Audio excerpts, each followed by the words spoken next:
Okay मोटी अचो। वालेकुम अस्सलाम, वालेकुम अस्सलाम। अवाम ऑनलाइन ते छो वधी वियो आ?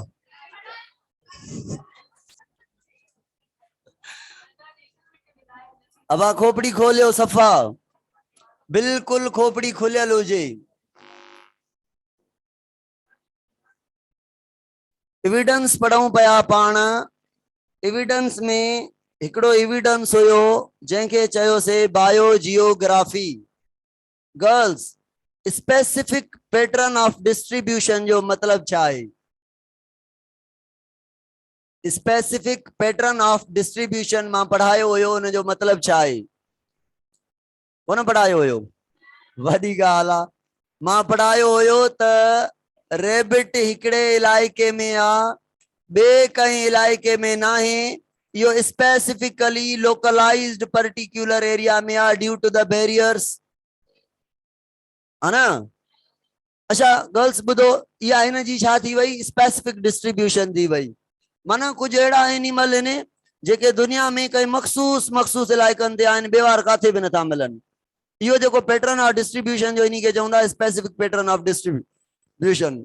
गर्ल्स बुधो बाबा, हिकड़ो ही इन्वायरमेंट आ, अगर ही इन्वायरमेंट कई एनिमल के सपोर्ट ही न तो करे सफ़ा, अगर हितां वारो एनिमल यो हिते वनी माइग्रेट करे वने, माना कोई बैरियर विच में न हुजे, माइग्रेट करे वने, पर हे एनवायरमेंट सपोर्ट न तो करे, छा यो सर्वाइव उते कंदो?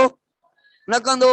त हिन एनिमल जी जेका डिस्ट्रीब्यूशन आ हेरे नथी थी सके, हिते इवॉल्व न तो थी सके, छो करे ही एनवायरमेंट इन जे सपोर्ट में ना है। हालांकि कोई बैरियर भी ना है, उन जे बावजूद भी एनवायरमेंट उनके सपोर्ट न तो करे।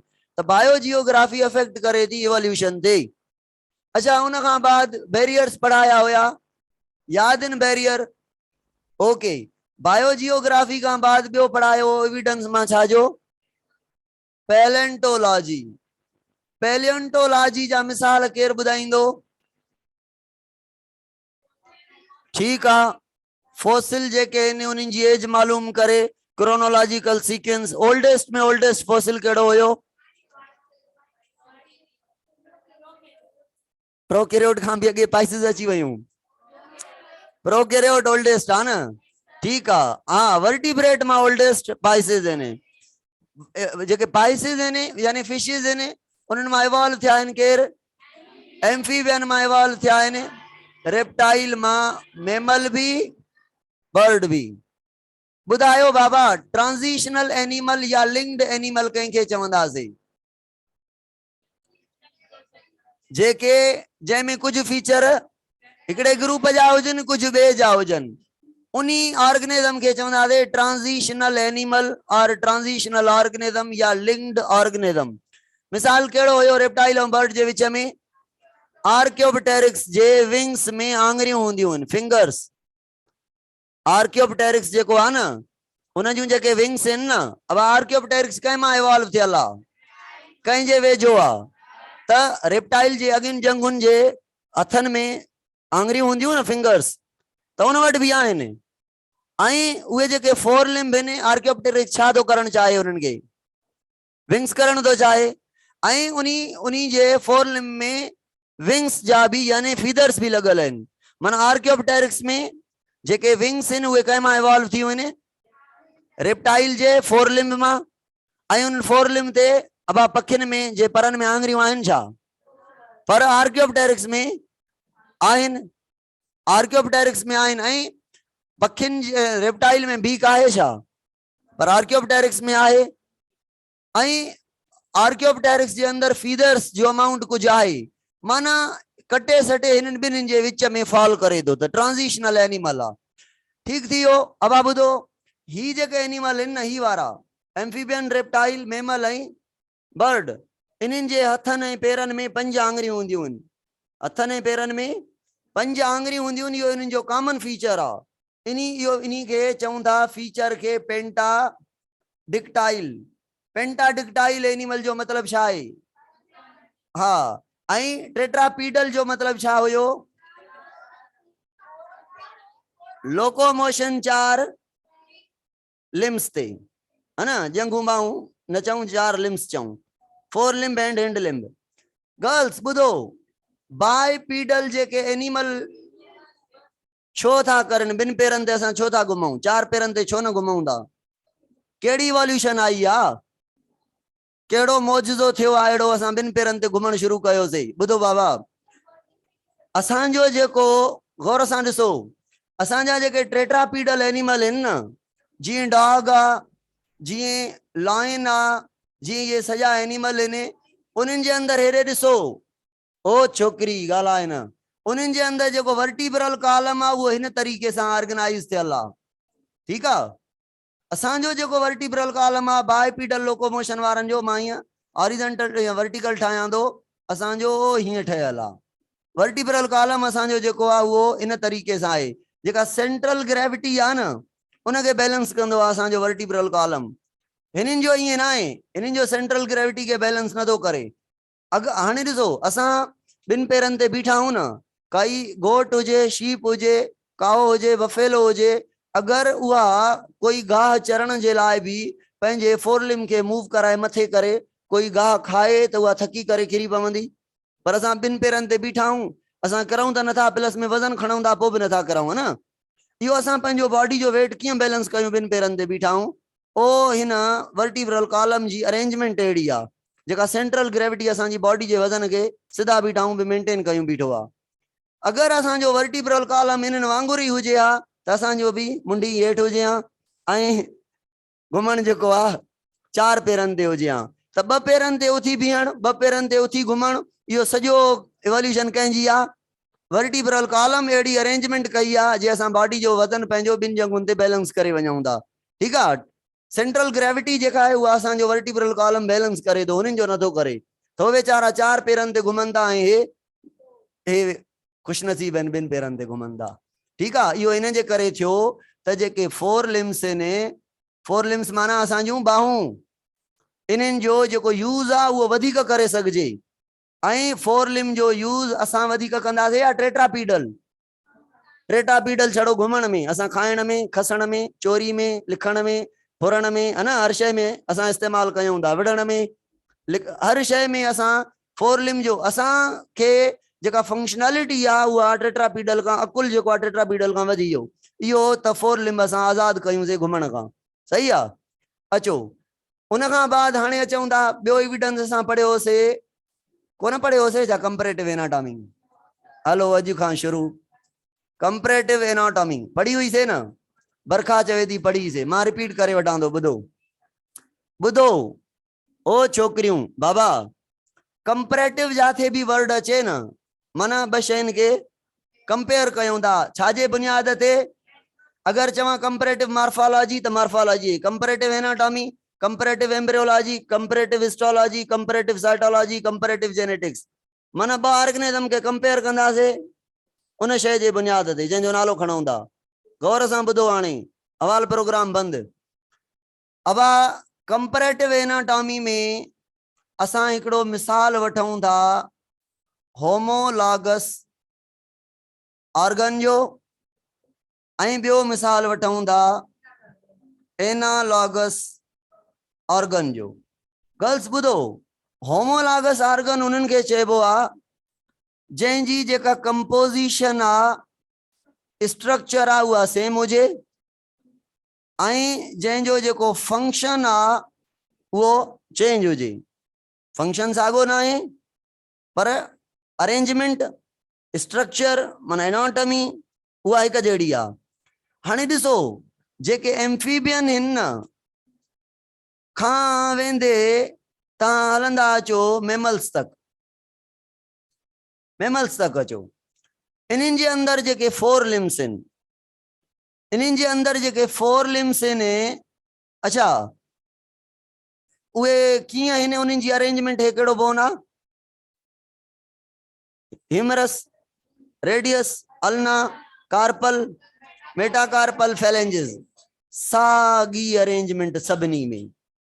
एनाटॉमिकली जेतिरा हॾा हिननि वटि आहिनि ओतिरा हॾा हिननि सभिनी वटि, माना इन्हनि जूं फोर लिम्ब सभिनी जूं हिक ई जहिड़ियूं आहिनि एनाटॉमिकली, पर कमु हिकु ई आहे। एम्फीबियन जे अॻियुनि जंगुनि जो कमु छा आहे? कमु तरण आहे, ऐं जंप खाइण आहे, ऐं रेप्टाइल जे अगिन जंगुनि जो कम क्रीपिंग करण आहे, बर्ड्स जे अगिन जंगुनि यानी फोर लिम जो कम विंग्स फ्लाई करण आहे, ऐं मेमल्स जे अंदर भी वरी कैटेगरी आहे। मेमल्स जे अंदर डॉग के ॾिसो, मेमल्स जे अंदर जेको आहे डॉल्फिन के ॾिसो, डॉल्फिन मेमल आहे न, वेल मेमल आहे न, ऐं मेमल जे अंदर ह्यूमन के ॾिसो। ॾिसो हाणे ये सजन जी एनाटॉमी एम्फीबियन का मेमल्स ताईं फोर लिम जी एनाटॉमी सेम आहे, पर फंक्शन सभिनी जो, इवन सभिनी मेमल्स जे फोर लिम जो भी फंक्शन साॻियो, पर एनाटॉमी साॻी आहे। अब फंक्शन कहिड़ी खुशी में चेंज कयो अथऊं? फंक्शन चेंज कयो अथऊं छाजे बुनियाद ते? नीड जे बुनियाद ते। अब डॉल्फिन काथे रहे थी? पानी में, ओरिएंटेशन करनी आ, स्विमिंग करनी आ, हाँ, डॉग के घुमणो आ, जंप खाइणा आहिनि वॾा, ऐं ह्यूमन के फोर लिम सां खोड़ सारा वर्क करना आहिनि, घर जा, ॿाहिरों जा, हेॾों जा, होॾों जा, फोर लिम जे ज़रिए मानी खाइणी आ, है न, हथनि सां, ठीकु आहे हर शइ। ऐं एम्फीबियन माना हर कंहिं खे नीड जे करे फंक्शन सभिनी जे फोर लिम जा डिफरेंट आहिनि, पर एनाटॉमिकली साॻा आहिनि। त गर्ल्स छा थी सम्झ में अचे, इन्हनि सभिनी जा आबा ॾाढा साॻा हुया या चेंज हुया? तॾहिं त हिक ई जहिड़ा फीचर अथनि, पर हाणे माहौल जे अकॉर्डिंग हर को हले छा छा थी वियो आहे। त होमोलागस ऑर्गन जंहिं वटि आहिनि, ऑर्गेनिज्म त चेंज आहिनि न, पर ऑर्गन होमोलागस अथनि, माना इन जा आबा ॾाढा साॻा हुया, हाणे इहे छा थी विया आहिनि? चेंज थी विया आहिनि। छाजे करे? माहौल जे करे, नीड जे करे। सही आहे। पखी के माहौल मिलियो त बाबा उॾरणो आहे। हिकु वर्ड ॿुधी थियूं, हलो मां तव्हां खां सवाल पुछंदो हलां थो। छोकिरियूं, डाइवर्जेंट इवोल्यूशन, बाबा डाइवर्जेंट इवोल्यूशन हिकिड़ी इवोल्यूशन जो नालो आहे, ॿी इवोल्यूशन जो नालो आहे कन्वर्जेंट इवोल्यूशन। हिकिड़ी जो नालो आहे डाइवर्जेंट, ॿी जो नालो आहे कन्वर्जेंट। डाइवर्जेंट उन्ही खे चवंदा आहियूं हिकिड़ी स्पेशी हुजे, उन्ही मां खोड़ सारियूं स्पेशी यानी खोड़ सारा एनिमल हुजनि, 1 2 3 4 5 6 7, इन्हनि सभिनी जा जेके फीचर हुजनि उहे हिक ई कंहिं सां मैच करनि। डाइवर्जेंट में इहो आहे न, हाणे हिते चेंज थी वियूं आहिनि सभई, पर इन्हनि जो एंसेस्टर माना हिननि जा अबा ॾाढा साॻा आहिनि, पर हाणे इहे छा थी वियूं आहिनि? अबा ॾाढा कीअं साॻा अथनि? छो जे करे स्ट्रक्चर जेके उज़वा अथनि हिक जहिड़ा मिलनि था, पर उन्हनि जा नीड जे करे माना इहे डाइवर्ज थी वियूं आहिनि स्पेशी। इन्हनि जी कॉमन पॉइंट हिकिड़ी आहे, नीड जे करे, माहौल जे करे इहे हिक ॿिए खां चेंज थी वेंदा। डाइवर्जेंट इवोल्यूशन कंहिंखे चवंदासीं? जंहिं में ओरिजिन हिकिड़ी हुजे, एंसेस्टर हिकिड़ा हुजनि, फीचर साॻा हुजनि, पर फ्यूचर में नीड जे अकॉर्डिंग उन्हनि कैरेक्टर, उन ऑर्गन जा, उन नुज़नि जा कम मुख़्तलिफ़ मुख़्तलिफ़ हुजनि, उन कमनि जे करे उन्हनि जी स्ट्रक्चर भी चेंज थिए थी। अबा पखियुनि जे परनि जी एनाटॉमी साॻी आहे न, मार्फोलॉजी असांजी बाह वांगुरु उन्हनि जी बाह आहे छा? उन्हनि जूं विंग्स मार्फोलॉजिकली असांजी बाह जहिड़ियूं आहिनि, उन्हनि जूं बि फोर लिम्ब आहिनि, असांजी बि फोर लिम्ब आहे, पर असांजी बाह खे पर कोन्हनि, उनजी खे पर लॻल आहिनि। त माहौल जे करे मार्फोलॉजी में चेंज अचे थी, फंक्शन में चेंज अचे थी, पर एनाटॉमी साॻी आहे, माना इन्हनि सभिनी जा आबा ॾाढा साॻा आहिनि। डाइवर्जेंट इवोल्यूशन कंहिंखे चयोसीं? जेका एनिमल खे मुख़्तलिफ़ एंगल में वठी वञे, जेका एनिमल खे मुख़्तलिफ़ डायरेक्शन में इवॉल्व करे। कन्वर्जेंट इवोल्यूशन उन्ही खे चवंदासीं। जेके मुख़्तलिफ़ एनिमल हुजनि, हाँ कन्वर्जेंट कयां थो, पोइ डाइवर्जेंट रिपीट कयां थो। ॿुधो, एनालॉगस ऑर्गन कंहिंखे चवंदासीं? एनालॉगस ऑर्गन गर्ल्स उहे ऑर्गन जेके एनाटॉमिकली हिक ॿिए खां इंटायरली चेंज हुजनि। मिसाल जी ॻाल्हि आहे, बटरफ्लाई जूं विंग्स, बटरफ्लाई जूं विंग्स छा जूं ठहियल आहिनि? हॾनि जूं, केराटिन प्रोटीन वग़ैरह मॉलिक्यूल जूं ठहियल आहिनि, जुगाड़ थियल आहे हिकिड़ो। ऐं बर्ड्स जूं विंग्स, उन्हनि में छा आहिनि? बोन आहिनि। बर्ड्स जूं जेके विंग्स आहिनि उहे बोनी आहिनि। अब विंग्स जो कम छा आहे? पोइ बटरफ्लाई जूं बि विंग्स फ्लाई कराईंदियूं, बर्ड जूं विंग्स बि, माना फंक्शन ॿिन्हिनि जो, पर एनाटॉमी ॿिन्हिनि जे विंग्स जी हे बोनी आहिनि, हे बोनलेस आहिनि। त छा मां चवां त बर्ड जा आबा ॾाढा ऐं बटरफ्लाई जा हिकु हुया?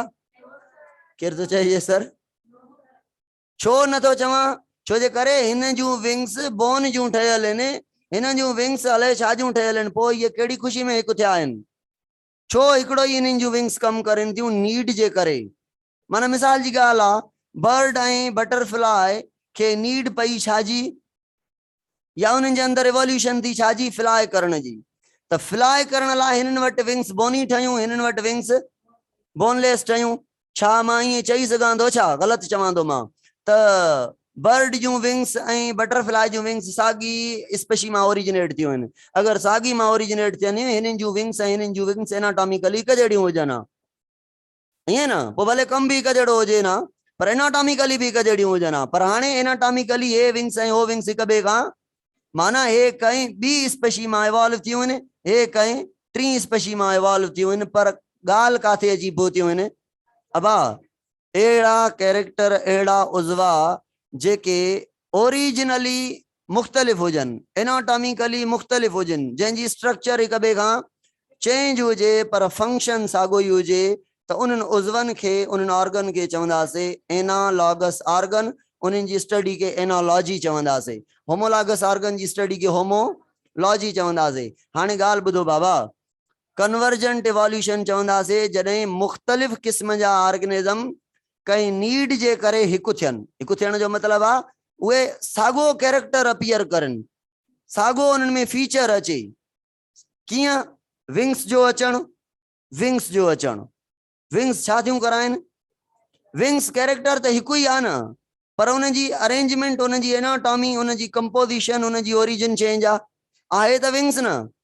त विंग्स जो अचणु इहो एनालॉगस ऑर्गन आहे, विंग्स जी ओरिजिन चेंज आहे पर कम साॻियो ई आहे।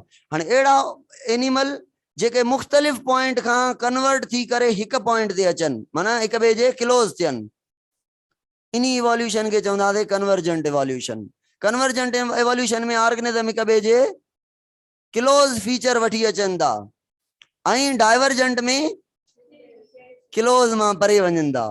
ॾिसो न, एंसेस्ट्री इन्हनि जी एम्फीबियन रेप्टाइल बर्ड जी उज़वा बि साॻा आहिनि, एनाटॉमी बि साॻी आहे। उन साॻनि उज़वनि जो फंक्शन जेको आहे उहो चेंज थिए थो। पोइ पखियुनि जे परनि ते जेके विंग्स ते पर लॻी था वञनि, ऐं फ्रॉग जे आङुरियुनि जे विच में खल अची वञे थी, ऐं फिशिस जे जेके डॉल्फिन जी ॻाल्हि कयां थो, वेल जी जेके मेमल आहिनि, उन्हनि जे अंदरि फिलिपर्स ठहनि था। फिलिपर सम्झो था न, तरण जे लाइ, ओरिएंटेशन जे लाइ। डॉग जूं हे कमु करनि थियूं। त माना नीड जे करे जेके मुख़्तलिफ़ थी वञनि ऑर्गेनिज़म इन इवोल्यूशन खे डाइवर्जेंट, हिकिड़ी पॉइंट खां खोड़ पॉइंट ते हलिया वञनि त इहा डाइवर्जेंट आहे। खोड़ पॉइंट तां हिकिड़ी पॉइंट ते अचनि त कन्वर्ट थी हिक ते आया। सही आहे। त बटरफ्लाई जूं विंग्स ऐं बर्ड जूं विंग्स कन्वर्जेंट इवोल्यूशन जो मिसाल आहे, ऐं जेके होमोलॉगस ऑर्गन आहिनि इहे सॼा डाइवर्जेंट जो मिसाल आहे। ठीकु सर। ॿुधो हाणे ॿी ॻाल्हि ॿुधो हाणे, evidence from embryology, evidence from comparative embryology में मां चवां हिनखे, या एविडेंस फ्रॉम एम्ब्रियोलॉजी। एम्ब्रियोलॉजी कीअं चवे थी त छोकिरियूं हिकिड़ी ॻाल्हि त ॿुधायो, मां कंफ्यूज आहियां हिन में। त जेके एविडेंस पढ़ूं था इहे इवोल्यूशनिस्ट के सपोर्ट करनि था या क्रिएशनिस्ट के? अच्छा, कंफर्म अथव न? ठीकु आहे, माना डार्विन के, नियो डार्विनिज्म के सपोर्ट करनि था। हलो मोटी अचो। ओ बाबा ॿुधो, एम्ब्रियोलॉजी चए थी, एम्ब्रियोलॉजी चवे थी गिल पाउच हिकिड़ो स्ट्रक्चर आहे जेको प्रेजेंट आहे कंहिं खां वठी, फिशिस खां वठी वेंदे मेमल्स बर्ड तक। बर्ड कंहिं मां इवॉल्व थिया आहिनि, मेमल्स भी रेप्टाइल मां। हलो, अब गिल पाउच सभिनी में प्रेजेंट आहे। गर्ल्स, गिल पाउच अहिड़ी स्ट्रक्चर आहे जेका एम्ब्रियो में हूंदी आहे, कुछ सेल्स ते महदूद हूंदी आहे। गिल पाउच छा आहे?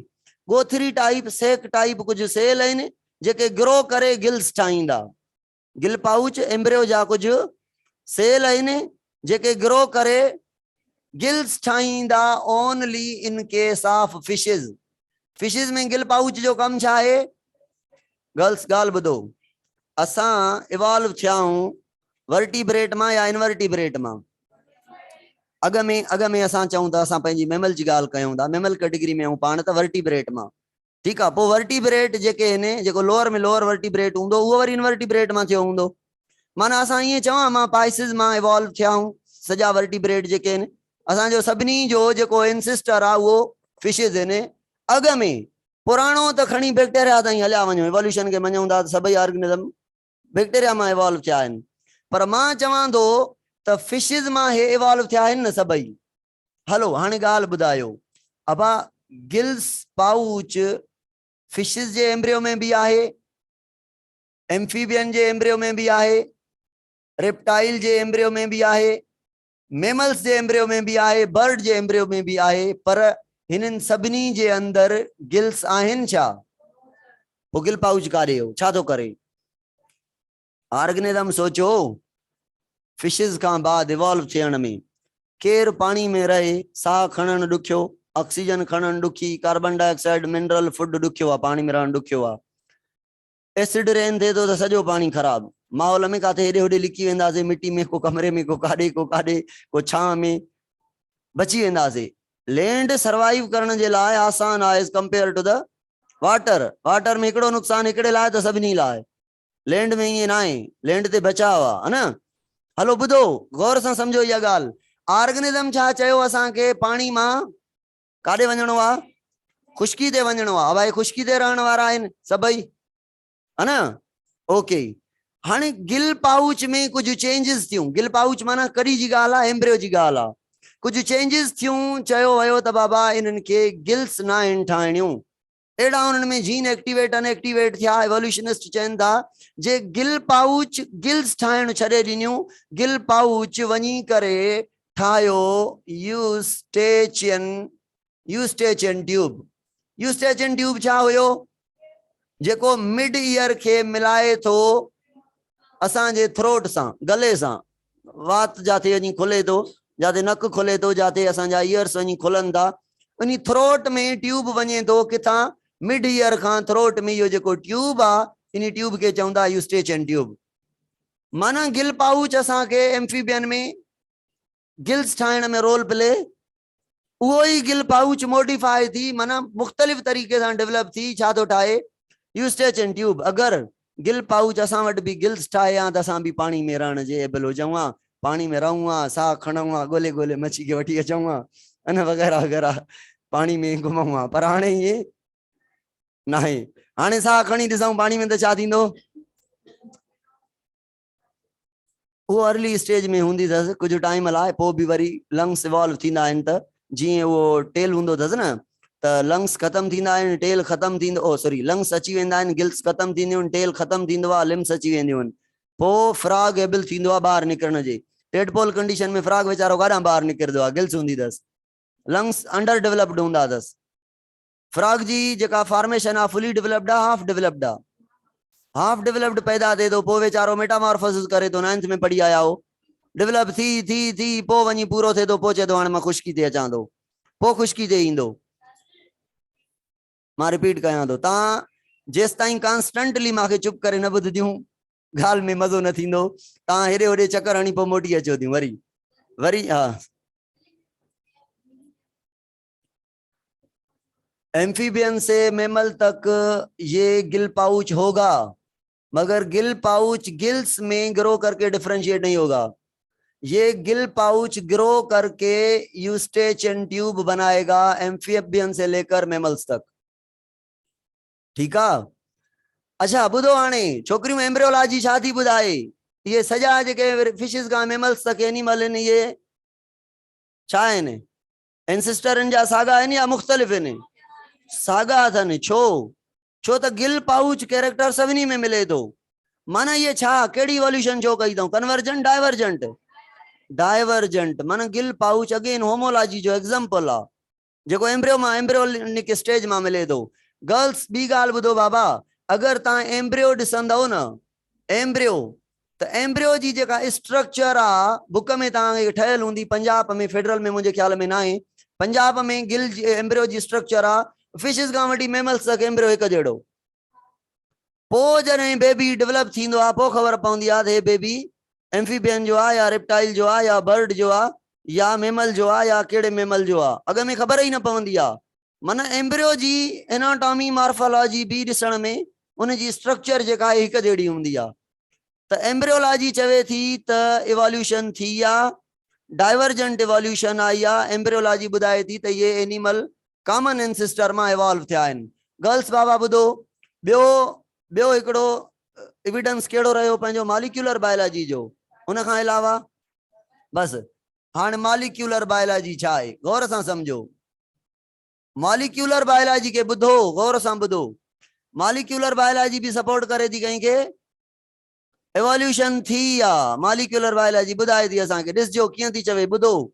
अबा बैक्टीरिया जिंदगी में बुधा दव बैक्टीरिया का हायर एनिमल यू कैरियोट में एनिमल बची या प्लांट बची या फंजाई बची वही ये ना ये higher organism in animal plant and fungi हे लोअर में लोअर आ। गर्ल्स माखे बुधायो एकड़ी गाल छा डीएनए सिर्फ ऐं सिर्फ बैक्टीरिया में आ ओरे भी आए तो डीएनए जो जाडे काडे मिलन या आरएनए जो जाथे काथे मिलन या प्रोटीन्स जो जाथे काथे एकड़ी प्रोटीन आ जंहिंजो नालो आहे साइटोक्रोम सी। अहिड़ी प्रोटीन आ बैक्टीरिया खां वठी हायर एनिमल ताईं उनमें ज़रे जी भी का चेंज ना आई आ।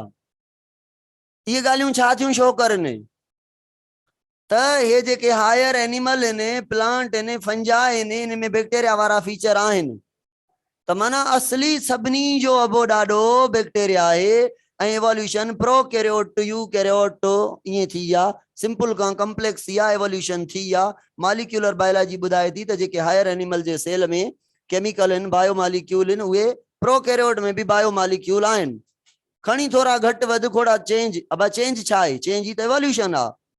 यो मतलब न वठजो छोकरियों गौर सां ॿुधो त डीएनए हिननि वटि इंट्रॉन एक्सॉन वारो आ हिननि वटि एक्सॉन वारो आ हिननि जे डीएनए में सिर्फ छा मिलंदा ऐं हिते एक्सॉन भी त या चवंदा या चेंज आ इन्हनि डीएनए के बेहतर बनाइण लाइ चेंज कयो आ।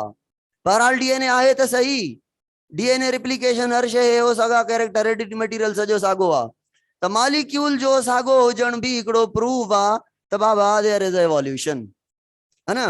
हलो यो मिटायो तो जल्दी में मां पढ़ाया हाने Hardy Weinberg theorem. Hardy Weinberg theorem एकड़ो टॉपिक आ मजेदार टॉपिक आ ॾाढो मक्खन टाइप जो हार्डी वेनबर्ग थ्योरम। जल्दी में फोटो कढो इन जो त मां इन के मिटाए